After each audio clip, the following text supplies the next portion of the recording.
I'll go to something my father taught me. Always, I do. So if you do too many things, you'll never do anything with excellence or success. So if you're not on the path to hitting your goals this year, like you mentioned in the question, I would venture to, I would suggest to you to take a look and see if maybe it's because you're doing too many things. It might not be, but if you are, I would really focus in on trying to figure out the one thing. And so what I mean by that is, what is the one offer that I'm going to sell and really crush it in right now? And what is the one way that I'm going to get leads for this offer? What is the one way that I'm going to convert those leads into customers or clients for this offer? And what is the thing that I'm going to do a really darn good job at delivering this offer? Now, I'm not going to say this is a really good long-term business strategy. I don't think you should only have one lead generation tactic. I don't think you should only have one sales tactic. I don't think you should do one thing to deliver a really good program or product. I think it takes more than that. But for right now, if you're not on track to hitting your goals, let it be easy and find that one thing and get really, really good at it and duplicate it over and over and over again, so that when the year 2020 comes around, can you believe it's going to be 2020? No. You can then look at adding more to that and adding on top of that. So that's what I would say. Welcome to the $1 Million Equation Podcast, a podcast about the easiest, fastest way to build $1 million business based on the best-selling book, The $1 Million Equation. If you love business, each episode reveals all of the core fundamental essentials for growth. Now, here's your host, Richelle Shaw.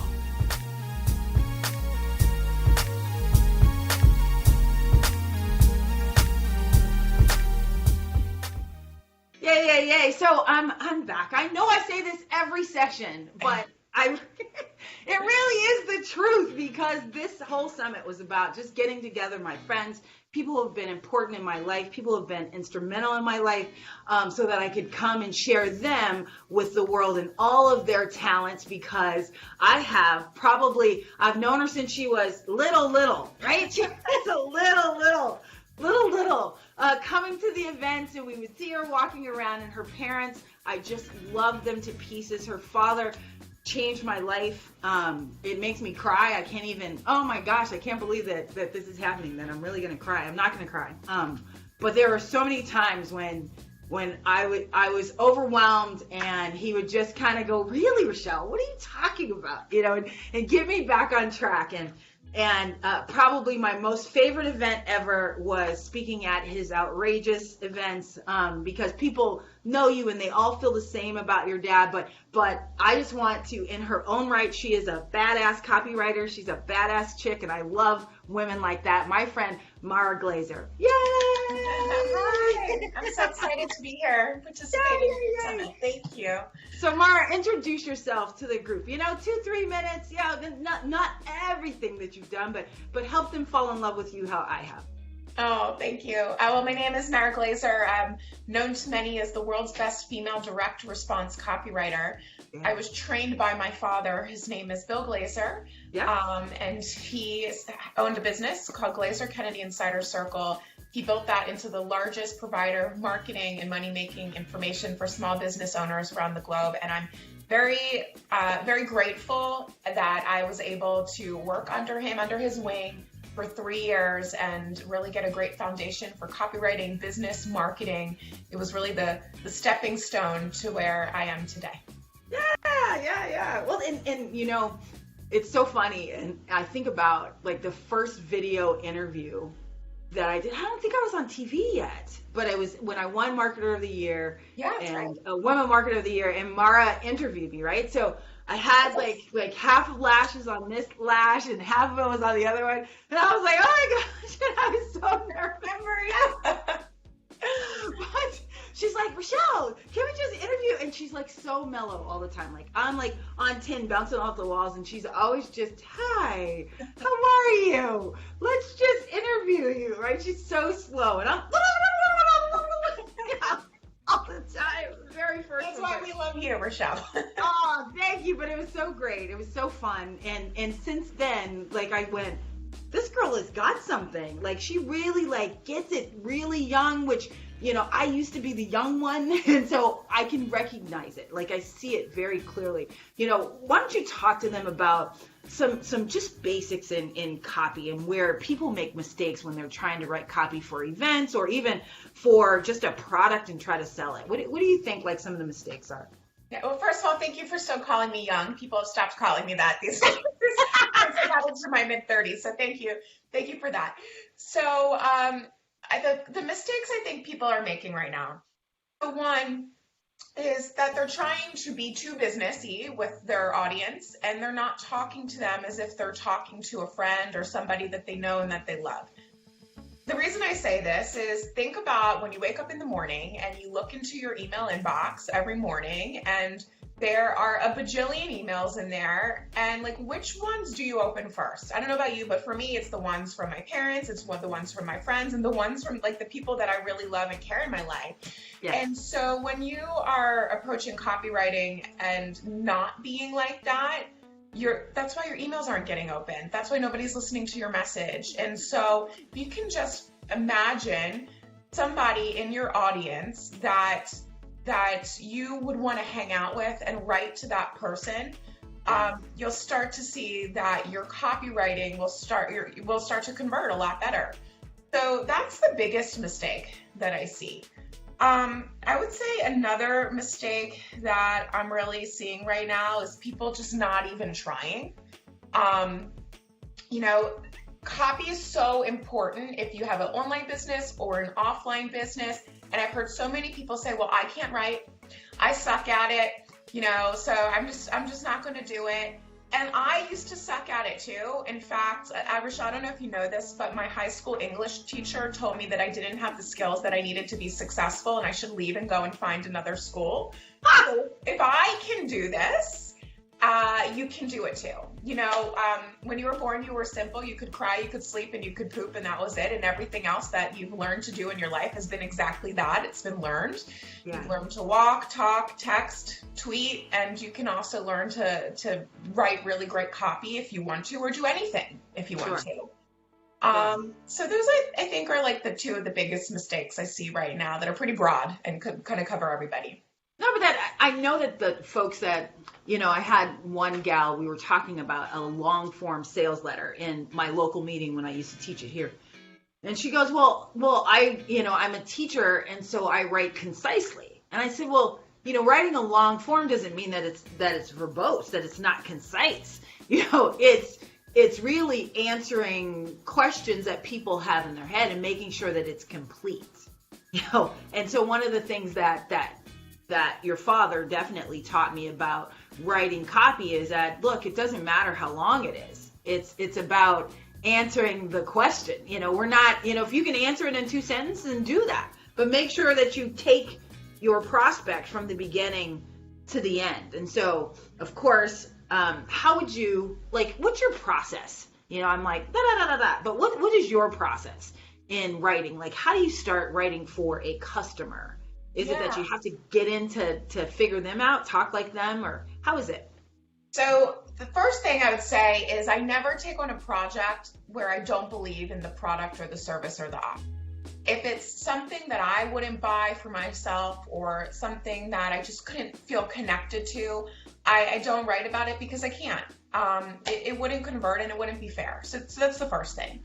Second thing is, I really like to get inside the ideal customer's mind by just asking them what they want and then giving it to them. So my dad actually taught me that when he was training me. Mara, ask your customers what they want and then give it to them. It's the easiest way to make money. And so every single campaign that I've done that has worked well, and when I say worked well, I mean beat industry average, which is always my personal goal, has started with a survey to an audience. And that could look a few different ways. So one that could look like sending out an email survey. There's a great free tool called SurveyMonkey. I use it a lot, and just asking 8 to 10 questions, some multiple choice, some that are open-ended that really allow for the person to free flow answer the question so we can look for different language patterns and words that they're using. That's one really great way to survey your audience. If you don't have an email list, are really great ways to just like pick up the phone and talk to people, and find like 5 people, 10 people that would be your ideal client and ask them if it's okay if you just ask them some questions and take really great notes, record it, whatever you can do. So that's step number 2.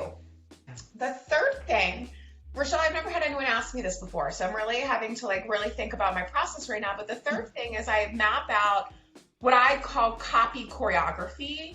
And so that is the flow of the campaign. So in my opinion, the flow of the campaign, the steps that happen in the campaign are equally as important as the copy itself, and also equally as important as the look of the campaign. So the fonts, the design. Now, I'm not saying it needs to be pretty. In fact, every time I test pretty versus ugly actually wins. Yeah. But it's always it's placement of things. It's what stands out, what pops out to the readers, in their mind or in their eyes, right? And so figuring out the copy choreography. How can we choreograph this campaign in order to create more spikes in sales, or in order to get the person to do what it is that we want them to do?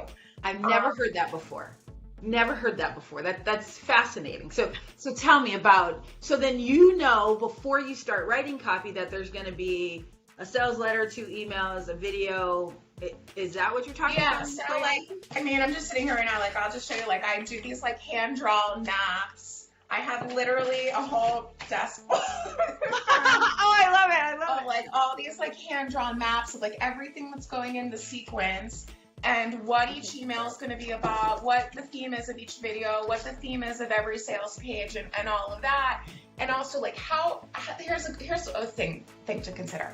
Where can I strategically add in bonuses that are going to go away in order for us to get spikes of sales throughout the funnel? You're going to write that down. Yeah, right? Because think about a marketing campaign where, have you ever noticed at the end of the marketing campaign where the offer is going away or the deal is going away? You see all these sales come in within the last 2 hours. Yep. So that's awesome, right? So the question I started to ask myself was, how can we do this all throughout the campaign? Yeah. Why just at the end? So one really great way to do that is to add in bonuses that do go away, or add in or increase the price as the campaign goes, or whatever feels most in alignment and integrity with you and your audience and what you're doing. Yeah. So that's part of figuring out, the copy choreography of the campaign.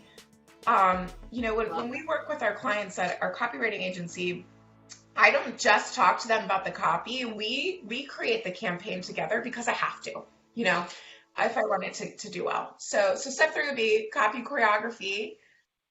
Step 4 is I just start writing. I sit down, and now that I've got it all mapped out, I know some of my themes, I know some of the points that I want to hit. I've already surveyed the audience, and I just start writing, and it's very intuitional for me. I listen to my heart, I listen to my gut, and I really just kind of let it flow, and then I come back and look at it again. One of the things that I imagine your audience could identify with, I don't know everybody watching this, but I imagine a big portion of them is whatever you're helping your clients with, or maybe your customers with right now, you probably had that problem maybe a year ago, 2 years ago, 3 years ago, whatever that is. So a really great way to kind of tap into what to say when you're starting to write is to think about what would somebody have had to have said to you when you were still going through that problem in order to make the decision to buy the thing that you're selling now, to get the help that you're offering now, and tap into that person. And that's where you can probably pull most of your content from when it comes to writing. And then the last thing that I do, and I more so recently started to do this, and actually there's a big campaign I'm working on right now, which is about to go out, and I didn't do it. And my friend's like, hey, did you do this? I was like, thank you for reminding me. So it's to send it to at least one person or more people that would be the ideal client, and have them look at it and have them tell you, would you buy this, or would you not buy this? Why? What do you like? What don't you like? And then adjust from there. So that's my process. I love that. No, and I think that everybody has a different one. I start with probably one core idea, and then one thing that normally is on my phone, it's not even on a piece of paper, it's here in my notes, and it always ends up that I'm either writing somewhere, I'm in an Uber, or I'm in some odd place, right? I never have a pen. And I just like get it out. A lot of times it was on a plane, so that, there's nothing around, there's the hum, and I'm just, okay, this is the core idea. And then from that, even from this, financial freedom, okay, well, what does that mean? And what did it mean to me? And what happened when I got there? And what does 4th of July really mean to me? And is it that independence or is it not? And am I tying it to this? And then one of the things that, if they're watching it on the replay, that they got it in Bastille Day, right? Which is France's kind of Independence Day. And so I start like thinking of, okay, where can I tie it? And then I kind of back into, I have some standard things that sit there in the campaign that I add if I'm not at the goal that I want to be at, right? So one of the things that I felt overwhelming when I first started looking at marketing campaigns is, all right, I need to write 15 emails. Well, I would get writer's block. I don't care how I did it. I would just get writer's block. Like, I knew that I need to be there, but then I took all of that away and started doing it kind of on the fly as okay, here's my template, but let's add, a comment of what somebody said to me into this one. And that creates another and another and another. And so it started to really build, even with, if I'm adding direct mail in it, sometimes it'll be, oops, the phone number was wrong, which I've done several times because I'm typing in fat finger and oh well, or oops, here's another, opportunity, but I love the strategically adding bonuses that go away so that you can get the spikes. Like that's like super ninja. Like I have to like embrace that one and figure out how I'm going to make that happen, or just hire you to do it the next time so I don't have to think about it. Because that is fantastic, because I will have sometimes that I miss the deadline because I don't feel it, Thank you so much for listening to my passion project and the $1 Million Equation podcast. Love what you're hearing? If you like it, I love it. So click the subscribe button to get each week your new favorite episode.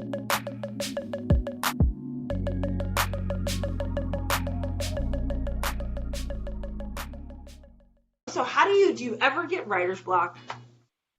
Yes, I do. I actually feel like I am just coming out of a season of writer's block.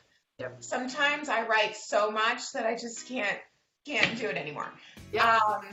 And that's why I have a great team of copywriters who have trained, because then they can when I can't. And they also can when I can, which is great too. So yes, I do get writer's block. There's something that you mentioned, which is sometimes you just have to like feel the message before you can get it out on the paper. Yeah. And sometimes I'm very similar in that regard too. So even if I write out a full campaign ahead of time before our launch date, I always tell my clients, I just told one of my clients now, we're about to do this huge launch.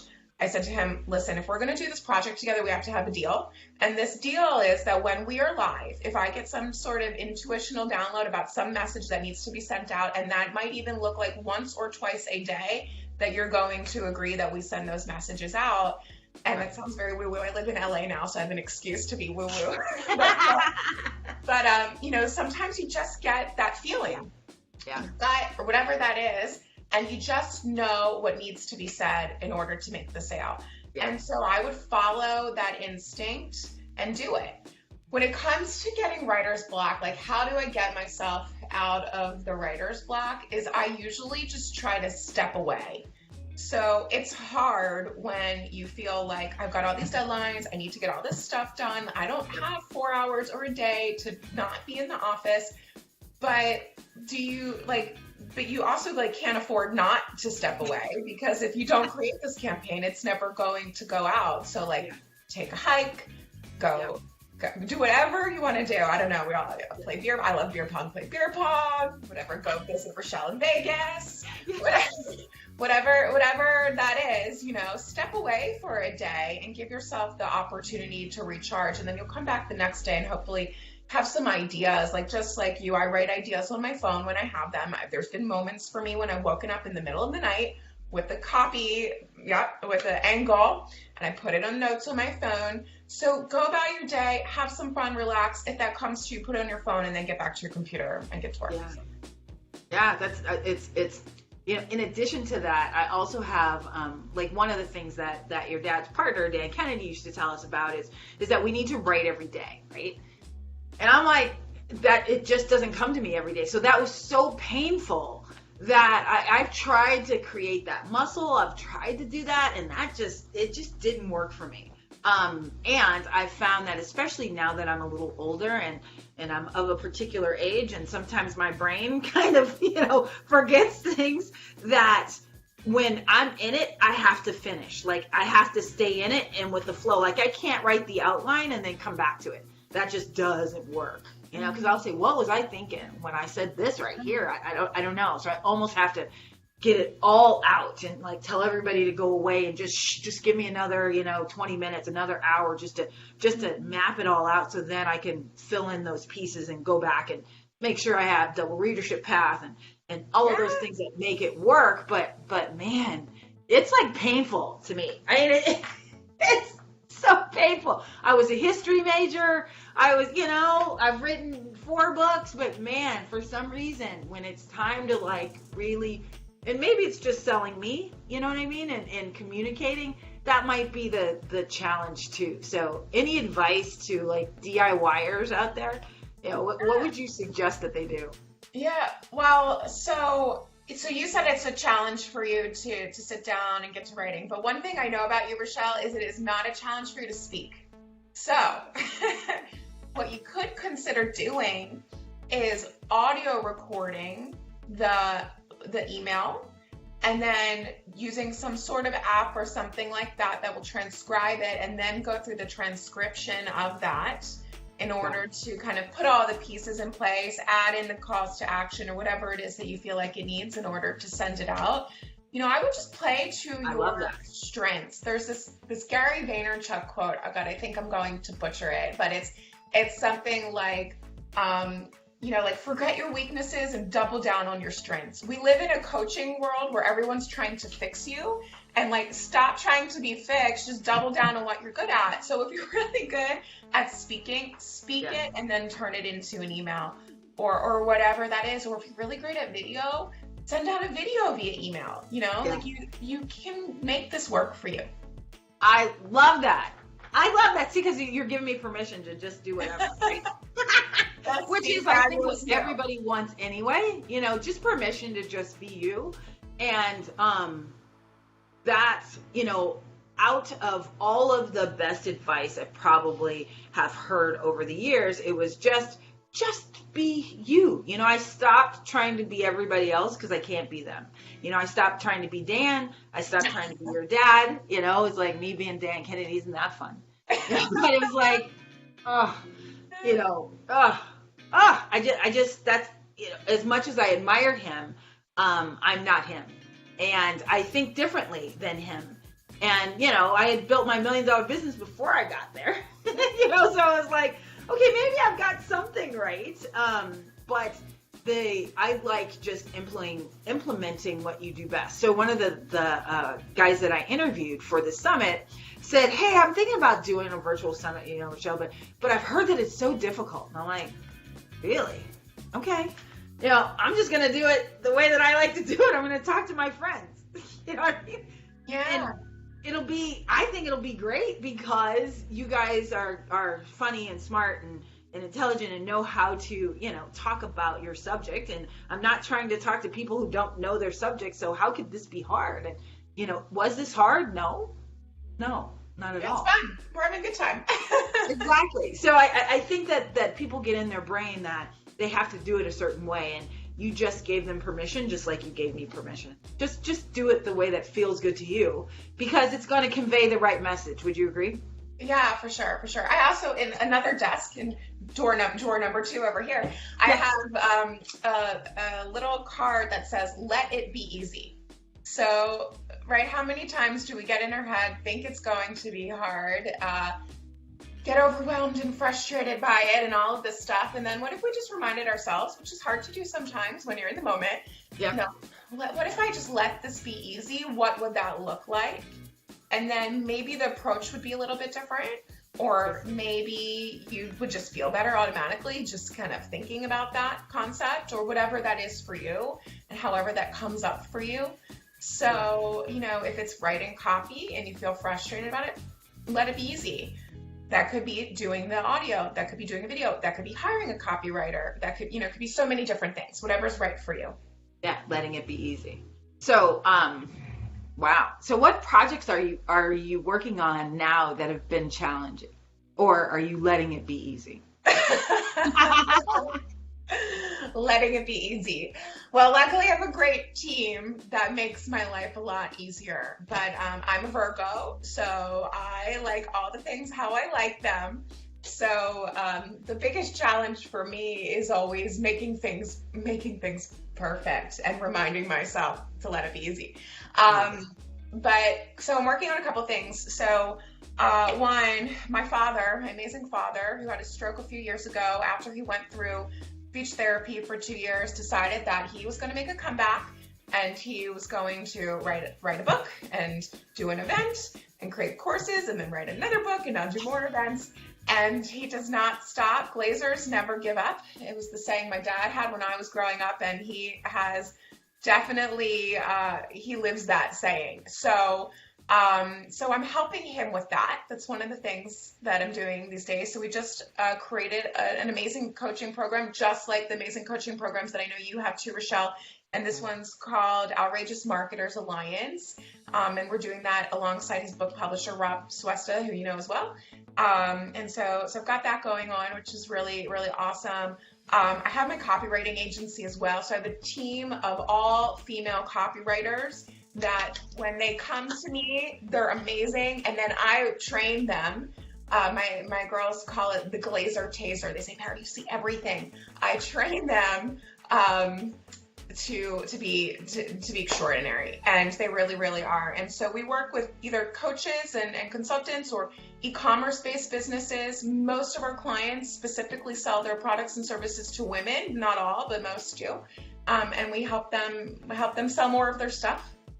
And I have a couple other projects and partnerships with big influencers, with big audiences. My largest one has an audience of over 3 million people to help, and we help them launch their products and programs.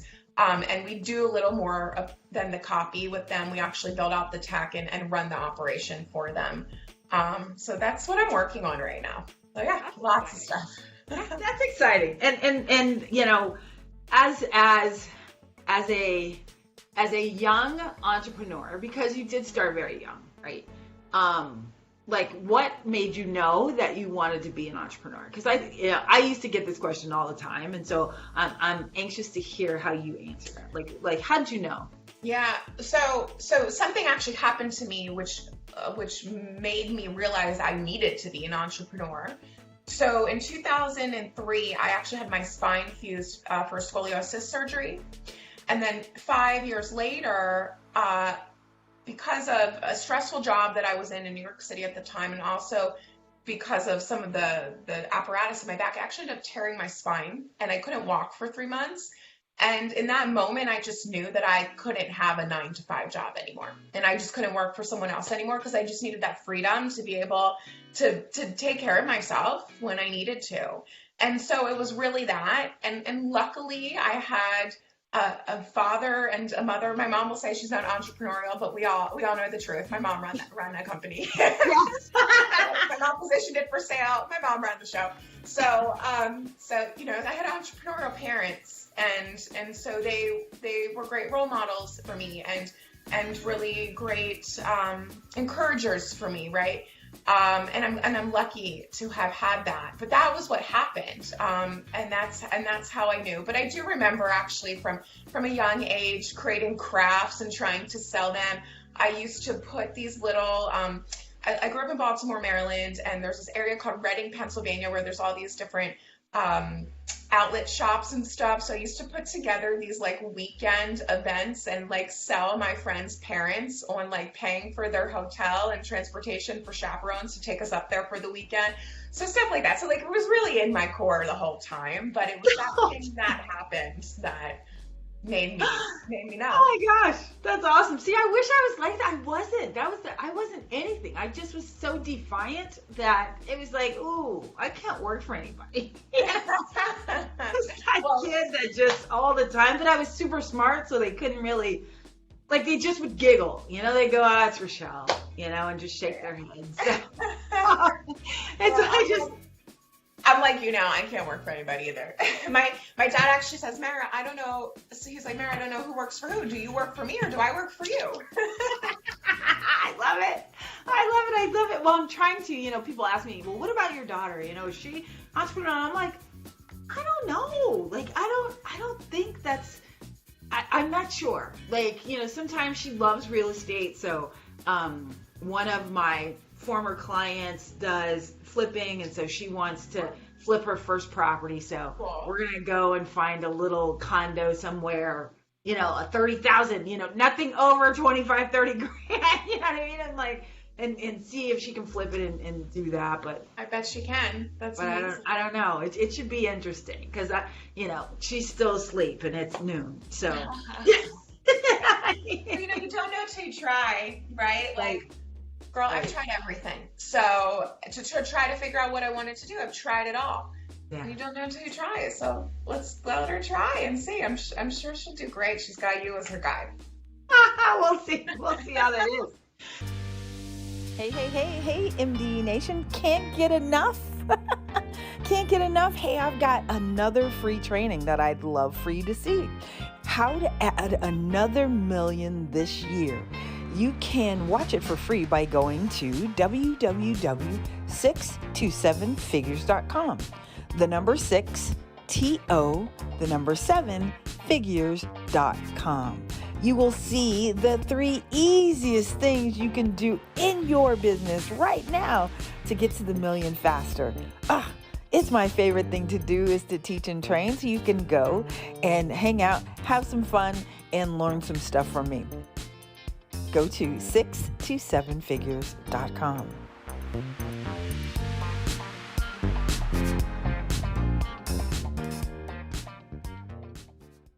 So one of the questions I'm asking everybody is, tell me about your favorite client, not your ideal client, because we all know who the ideal is, right? We want somebody open and an implementer and ready and allow you to take over. But really, like, your favorite client that, you know, when you think about working with them, you'd love to work with them again. And it doesn't even have to be in copywriting or whatever, just a favorite client that you've ever had.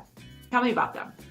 So I bet that your audience could probably relate to this. My favorite clients, and specifically the 1 or 2 clients that I have in mind, are the clients that value my expertise and value my work and respect my ideas and my strategies, and are open to doing things differently than they've done before, for the sake of seeing if we can get a different result. So those are my favorite clients, because it sucks to work with somebody that doesn't feel that way about you. In fact, I won't even do it anymore. Right. It's not worth it. Those hands down are my favorite clients. Yeah. There's 2 that I have right now. Actually, I'd say 3 that I have right now that say to me, Mara, look, just do what you want. And I really like that. I know that that's not always possible in all scenarios, but I really like that when someone says, Mara, like, just do whatever you want, or you can have it your way, you know. Yeah. Virgo. Those are my favorite.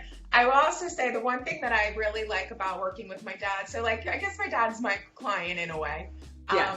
Our relationship our professional relationship has evolved in some ways, but I guess he's my client in one way. Is like, he always starts our calls just asking how I am, making sure I'm good, telling me that he loves me, all that stuff, or ending the calls that way, right? And it's like, it's nice, you know, it's a nice way to do business, to know that it's more than just business. And there's, like, you know, obviously he's my father, but there's some humanness to it, and we're going to show up as amazing human beings and be amazing human beings for each other, not just do great work. And so I really love that too. Ah, yes. I get weepy again. I'm such a crybaby.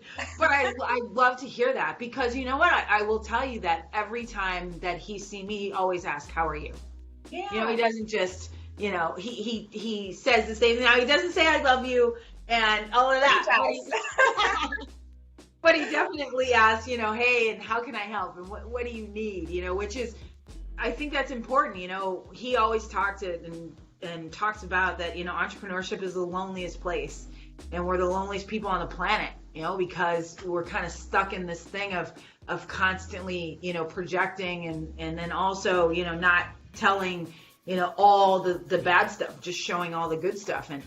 And sometimes it was tough. It was definitely tough. You know, I mean, he was there during the sale of my telephone company and all of those things that were such a life adjustment for me. That like I said, I will forever be grateful. And anything he asked me to do, I say yes. And it's like, well, what do you need? Just tell me what you need and I will do it in a heartbeat. So well, one thing I know for sure, Richelle, is he does love you. He tells me that every time your name comes up. Oh, that's so nice. That's so nice. I was laughing about wanting the client just to let me just do my thing. Is that so often I want to, you know, I say to them what I say to my kid is that, look, you've never been 50, but I've been 13. Okay. So I know everything that's going on, you know, and so when I look at their business, I go, okay, I see this clear path. But you always want to jump in and try to tell me how to get there. And then we end up going here and going there instead of just directly to the money because of something going on with them most of the time. You know, oh, I feel uncomfortable about sending daily messages, or I feel uncomfortable about twice a day. Well, what if they're that person who's going to opt out is never going to buy from you anyway. So what do you care? Right? But it takes them a while to get to the point where they can trust me 100%. And I love it when that happens, because it just makes it let it be easy. It lets it be easy, as you said, which is, you know, always in my notes forever. All right. So for anybody starting your best work, and then you get to do your best work. Oh, well, that's the truth. Yes. That's the truth, because when I'm under pressure, I don't do my best work, because you at the end of the day, what happens is I go, this isn't my business. This is their business. So I'm going to do what they want. And then let's just let that go away. But that was when, you know, 10 years ago. You know, now I'm, no, thank you, here's your money back type of thing. But back then, I would just allow them to come in and give me their thing. And I would, no, you know what I mean? Because it doesn't work. Because, you know, your way hasn't worked. And I know the system. Like, just follow the equation, right? That's it. That's it. Just follow the equation. Well, Mara, this has been just an absolute pleasure. Before we go, why don't you tell folks, like, what do you think that they should be doing for this last half of 2019? Like, what's the number one thing as my phone doesn't stop ringing? But, well, you do own a telephone company, so I guess you'll be surrounded by that forever. So I was like, yes, I still have a phone in the house, you know, and in my office phone, and it just is crazy because I can't give that up yet, right? I still am like, you know, what if the battery goes dead? But what's the one thing that you think that someone really wants to talk to you, right?